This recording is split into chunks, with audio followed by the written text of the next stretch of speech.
Segment tonight, as you may know, Dr. Ben Carson, the retired director of pediatric neurosurgery at Johns Hopkins, is a traditional guy. Last February in Washington, he spoke out against many liberal policies at a prayer breakfast, which President Obama also attended. You can see him right there. Soon after that, the IRS contacted Dr. Carson, who joins us now from Houston. So what did they want? What did the IRS want? Well, they wanted to investigate some property, some investment property that I had, and they came and found that all the I's were dotted and all the T's were crossed, and then they said, well, let's just do a general audit of everything, and that was okay. And they said, well, let's look at another year, and that was okay. Maybe that was just a coincidence, though. Maybe it was. Well, let's put it this way. I've never had anything before this with the IRS, and nothing has changed. So yeah, the only you didn't thing have to that pay any changed, penalties or anything. They just went through your stuff.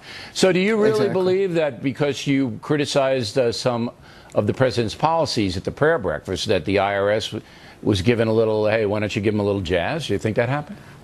Well, whether that was the case or not, you know, the fundamental issue here is the freedom of our citizens is being threatened. You know, I think this is a much more serious thing than Watergate or Iran-Contra or even Benghazi-gate. And, you know, freedom of speech, freedom of expression is one of the major principles of our country. Oh, absolutely. And if they did that, if they targeted you, but, you know, you can't prove it. I was audited 3 years in a row under the Clinton administration, and I finally told my accountant, Swifty, if they do it number 4, we're going to bring suit. I'm going to sue them.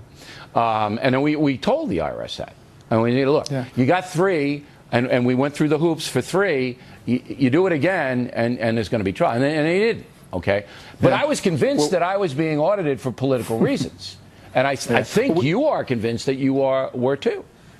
Well, we were certainly told when all of this broke that we were going to get to the bottom of this. This was a very serious issue, and now it's sort of gone off the radar. Well, who told you that they were going to get to the bottom of it? The president. The president said, well, you got to tell me what the president exactly said to you. No. He said this in a news conference, that this was outrageous, this was the IRS in general targeting the Tea Party, right? Right. Yeah, but he's not going to get to the bottom of it. You know that. Well, obviously they're not very interested in getting to the bottom of it. You know, I would appeal to the general media to buck up and do what you're supposed to do. You're supposed to be looking out for the people, not covering for someone. Doctor, do you ever hear the expression "spitting in the wind"? Okay, you know, that's not going to happen. All right, now I want to spend the last 90 seconds with you. You heard the debate with Carson and Kate. Nobody understands this law. I mean, I've tried and tried and tried. Give me your take on Obamacare.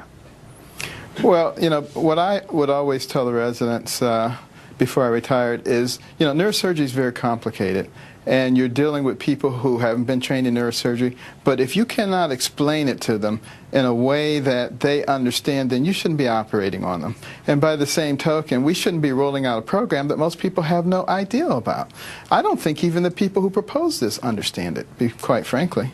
Do you understand it? I mean, is my compromise that, you know, give the folks a year, the same break you gave some corporations, not all, but some. I think that's a fair compromise. You could still roll out your Obamacare, and we'll see where it goes for a year. We'll see, you know, if it works or not. Yeah.